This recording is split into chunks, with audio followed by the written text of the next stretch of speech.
Bonjour, sixième citrouille. Je commence par un point d'étape. Cette proposition, c'est l'avant-dernière. On va partir comme ça sur cette citrouille, c'est un bon chiffre. Cette citrouille, comme la suivante, vous aurez 2 semaines pour la réaliser. Cependant, pour ceux et celles qui le souhaiteraient, je proposerais des formes de interstices, petites micro-propositions en plus au cours de ces 2 semaines qui permettront de faire des liens entre différentes parties du texte, en fait, pour se poser la question de comment, à partir de textes qui sont écrits sur des consignes diverses, à des moments différents, on peut constituer un ensemble, sinon un tout. Donc voilà pour le point d'étape. Comme cette citrouille, vous allez avoir 2 semaines pour la faire, il est fort possible que cette vidéo soit plus longue que d'habitude. C'est le prix à payer. Et aussi, nous allons commencer d'une façon très différente de d'habitude, puisque je voudrais commencer par parler de la consigne d'écriture, c'est-à-dire de la forme. Alors la consigne. Je voudrais commencer par mettre au clair quelques éléments liés à la notion même de consigne. La notion de consigne dans la forme, c'est une chose à laquelle scéniquement on est tout le temps confronté. Et dans les réactions que vous pouvez avoir par rapport aux consignes de forme que je demande dans les ateliers d'écriture, j'ai l'impression de voir ce qui parfois peut poser question, sinon problème, dans des consignes de forme données à la scène. Quand on annonce à un acteur ou une actrice, même très expérimenté, chevronné, spécialiste du genre, qu'on va lui faire un exercice ou une improvisation, c'est-à-dire qu'on va lui donner une consigne de fond accompagnée d'une consigne de forme. La première réaction, c'est la terreur, c'est ne pas vouloir y aller, c'est je ne sais pas comment faire. C'est particulièrement vrai chez les acteurs et les actrices parce que tout simplement, contrairement aux musiciens et aux musiciennes, aux chanteurs et aux chanteuses, les acteurs et les actrices nomment très peu leur technique. La technique est peu nommée, il en est peu parlé et généralement on la découvre au moment où on joue avec des amateurs. On se rend compte qu'en fait, nous on sait faire. C'est bien donc qu'on a acquis une forme de technique parce qu'on n'a pas toujours su faire. Néanmoins, ce savoir-faire, il est complètement battu en brèche à la seule énoncée du je vais vous donner un exercice, je vais vous donner une consigne de forme. Et c'est très intéressant parce que effectivement, c'est aussi ce que je vois apparaître chez vous. Je vais vous donner d'abord une consigne de forme. Je pense qu'une des raisons pour ça, c'est que on a tendance à croire que la consigne est une forme de badigeon qu'on nous demande d'appliquer comme sur un baume sur une blessure. Hein. Alors que pas du tout. La consigne est quelque chose avec quoi on doit relationner, entrer en relation, établir une relation. Pour reprendre les mots de Lucie de Croissy, la première prieure, ce n'est pas la règle qui nous garde, c'est nous qui gardons la règle. Et la façon dont vous allez, dont moi je vais, dont un autre ou une autre va relationner avec la consigne de forme, ben c'est ce qui nous définit singulièrement, particulièrement en tant qu'artiste. La forme très particulière du désarroi, de la terreur, du je ne veux pas y aller maman, qui s'expérimente quand on reçoit une consigne sur scène, évidemment, ces dernières semaines, ces derniers mois, vous et moi, on n'a pas tellement pu l'essayer ensemble. Par contre, je sais que chaque fois que vous découvrez une nouvelle vidéo, citrouille ou de l'ère pré-citrouille, vous avez été confronté à ça, vous êtes confronté à ça. Oh, je ne sais pas faire. Ce n'est pas mon métier, je ne sais pas faire. Qu'est-ce qu'elle demande? Pourquoi elle demande ça? Voilà. Et c'est un lieu auquel j'aimerais que vous vous intéressiez. Ça n'est néanmoins pas la consigne de forme de cette citrouille 6.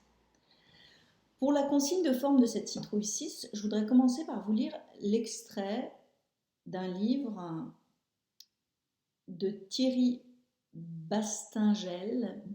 Je ne suis pas très sûre de la prononciation de ce nom. Et ce livre s'appelle Centrale. Je vais vous en lire en fait 2 extraits, le tout début et la toute fin. La première chose, en fermant les yeux la nuit d'un dimanche au lundi, voir la salle immense et encombrée d'un châssis métallique, nommé répartiteur, sorte de parallélogramme long d'une quinzaine de mètres, 4 de haut, vaste treillis décoré de guirlandes, de réglettes accrochées sur les barres, groupées en nombre variable, certaines isolées, et les milliers de fils les réunissant par l'arrière, courant à l'intérieur de la cage ferrée en vagues bicolores. 2 fils pour une ligne téléphonique, un rouge et un blanc, parfois d'autres couleurs pour des liaisons spéciales. Les fils, appelées jarretières, et rien à voir avec celle de la mariée, quoique, formant une gigantesque toile d'araignée, cependant tissée par la main de l'homme, ordonnée, passant à l'intérieur d'anneaux rejoignant l'autre face, cachée, comme la lune, parce qu'adossée à la lignée des fenêtres et manquant de perspective. De l'autre côté, donc, d'autres aboutements sur d'autres points, chacun matérialisant un lieu de la ville. Vous l'aurez compris, il travaille dans une centrale téléphonique. Et voici la quasiment toute fin de ce livre. Ici, à cet endroit précis, la frontière entre famille et travail. Obsolète le mot patrie d'un autre siècle, mais vraiment entre famille et travail, choisir cet endroit, juste passer le tunnel, d'un côté une vie appelée de travail, avec des souvenirs, lieux, gens venant hanter mes nuits de dimanche à lundi, bien que parti depuis 5 ans. De l'autre côté, pas encore visible, le lieu appelé famille, avec la table en formica, le frigo, la maison, les peupliers aperçus de si loin. Avoir ressenti souvent le tremblement de cette vie sur cette route, juste après le tunnel, mais pas martelant le macadam, cette chose innommable dans la tête, mélangeant ensemble le cadavre encore chaud de la journée de travail et la soirée de famille à naître. Comme seule réalité, la route devant soi, vraiment là. À cet endroit précis, la sensation d'être aérien, sans consistance, juste avec des semelles de vent. Si j'étais joueuse, je vous demanderais de déduire la consigne de ces 2 passages que je viens de lire. Et en même temps, je les trouve moi-même tellement brillants que je ne suis pas sûre que j'arriverai à dire ce qu'ils ont de particulier dans leur forme. Comme ça, si j'étais pas au courant. Évidemment, ce qu'ils ont de particulier, évidemment quand on le sait, c'est l'absence totale de verbes conjugués. Monsieur Bastingel a écrit ce roman central dans lequel il n'emploie aucun verbe conjugué. Jamais. C'est un tour de force, il y en a d'autres. Évidemment, vous avez déjà entendu parler de La disparition de Pérec, qui est un livre qui est écrit entièrement sans la voyelle E. On peut choisir une consigne de forme tout simplement par jeu, pour voir aussi ce qu'une consigne de forme, une contrainte, va changer dans notre élaboration, vers où elle va l'amener, ce qu'elle va faire apparaître de nouveau, en fait ce qui va nous permettre de sortir de notre langue. Sortir de notre langue, sortir de nos préjugés, c'est toujours un peu la même chose. Il va de soi que Centrale n'est pas le seul lieu où on va trouver ce genre d'exercice, et on le trouve notamment, même fréquemment, dans des extraits des Illuminations de Rimbaud. Des ciels gris de cristal, un bizarre dessin de pont, ceci droit, cela bombé, d'autres descendants, ou obliquant en angle sur les premiers, et ces figures se renouvelant dans les autres circuits éclairés du canal, mais tous tellement longs et légers que les rives chargées de dômes s'abaissent et s'amoindrissent. La force de ce début, c'est justement la contrainte que choisit Rimbaud de retarder au maximum l'apparition du verbe, qui évidemment va nous donner une impression de longueur de pont. C'est évidemment un des avantages de cette contrainte, et ce n'est pas la seule. Alors effectivement, il y a un verbe dans cette phrase, enfin je vous ai lu en fait deux phrases. Des ciels gris de cristal, point, et ensuite la longue phrase, un bizarre dessin de pont, ceux-ci droits, ceux-là bombés, d'autres descendants ou obliquant en angle sur les premiers, et ces figures se renouvelant dans les autres circuits éclairés du canal, mais tous tellement longs et légers que les rives, chargées de dômes, s'abaissent et s'amoindrissent. Les verbes arrivent avec la relative, et seulement avec la relative. Ça, c'est notre contrainte pour la citrouille 6. Pas de verbe conjugué, à moins que ce ne soit dans une proposition relative tardive. Sinon, des phrases sans verbe conjugué. Phrases sans verbe conjugué ne veulent pas dire des phrases non verbales, parce qu'évidemment, vous pouvez avoir des phrases avec des verbes à l'infinitif. Les participes présents sont les bienvenus, comme dans le texte de Rimbaud qu'on vient de lire, et bien sûr le travail des adjectifs. Et j'ajoute à cette contrainte, une autre, qui est que même dans la relative, j'aimerais qu'on n'emploie pas être ni avoir dans leur qualité de verbe. Vous pouvez en avoir besoin, y avoir recours en tant qu'auxiliaire si vous avez besoin d'un passé composé, par exemple, évidemment, ou d'un plus que parfait, ou d'un conditionnel. Il aurait su, elle aurait imaginé,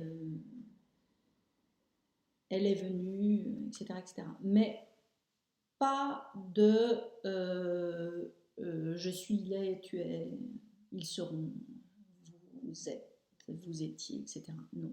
Et pas plus de j'ai, tu as, il a, nous aurons, ils ont eu, etc., etc. C'est pas mal déjà comme consigne de forme. Je suis très très très tentée d'en rajouter une dernière qui est de limiter au maximum l'usage du je et de privilégier celui du on. On. Voilà pour la contrainte de forme. Donc, à présent, qu'est-ce qu'on en fait de cette contrainte de forme? Qu'est-ce qu'on raconte en s'astreignant à cette forme très exigeante qu'on vient d'expliciter? Bien, je voudrais vous proposer qu'on travaille sur le rêve. Le rêve, c'est un outil dramaturgique relativement fréquent à l'opéra ou dans l'oratorio. Vous connaissez les rêves, il y a le rêve de Lazuli, il y a le songe d'Hérote. Dans le Chaperon rouge de Boieldieu, il y a une grande scène où le chaperon rêve, évidemment la somnambule, etc. Différentes formes. C'est pas tellement ce qui m'intéresse parce que souvent, à l'opéra, les rêves ont une fonction dramaturgique très précise, qui est une fonction prémonitoire, qui est une façon d'expliciter l'action, de révéler quelque chose d'une manière assez fléchée, j'ai envie de dire. Là, c'est pas vraiment ce qui m'intéresse. Ce qui m'intéresse tient de deux choses. La première, c'est l'image mentale, et la deuxième, c'est le moment intime. Je commence par la deuxième. Le moment intime, c'est un exercice qu'on fait faire en scène aux acteurs. C'est un exercice qui a été inventé par Strindberg, paraît-il, et on demande aux acteurs, un acteur, une actrice seule en scène, de représenter un moment intime. Ce qui est toujours ce qui est toujours très très inquiétant. Mon Dieu, qu'est-ce que c'est qu'un moment intime? Je trouve que le rêve, c'est par excellence un moment intime. Voilà, raconter, euh, dire, parler de cette chose qui nous apparaît nuitamment, sur laquelle on n'a aucune prise et qui nous échappe dans, dans sa constitution même. La deuxième chose, c'est donc, je disais, les images mentales. Ce qui m'intéresse, c'est ça, c'est que le rêve va convoquer des images extrêmement fortes, extrêmement puissantes, sans qu'on en ait forcément la clé, mais qui établissent l'univers de la personne qui rêve.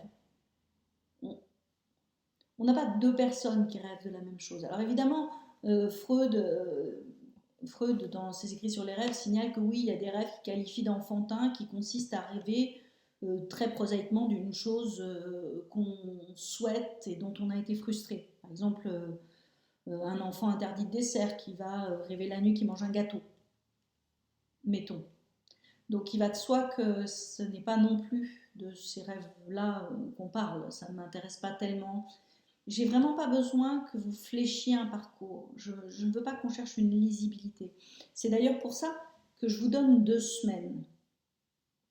Alors, je vais quand même à nouveau fournir un exemple de rêve qui ne correspond pas du tout à la forme que je vous ai demandé, mais le fond, oui. C'est un livre d'Antonio Tabucchi, qui est un auteur italien euh, très important, qui est décédé il y a quelques années, et il a écrit un livre très particulier de courtes nouvelles qui s'appelle Rêve de rêve, où où il raconte les rêves de personnages ou de personnalités connues. Comme par un fait exprès, Tabucchi a écrit un rêve d'Arthur Rimbaud.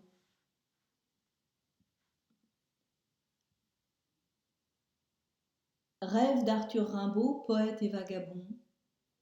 La nuit du 23 juin 1891, à l'hôpital de Marseille, Arthur Rimbaud, poète et vagabond, fit un rêve.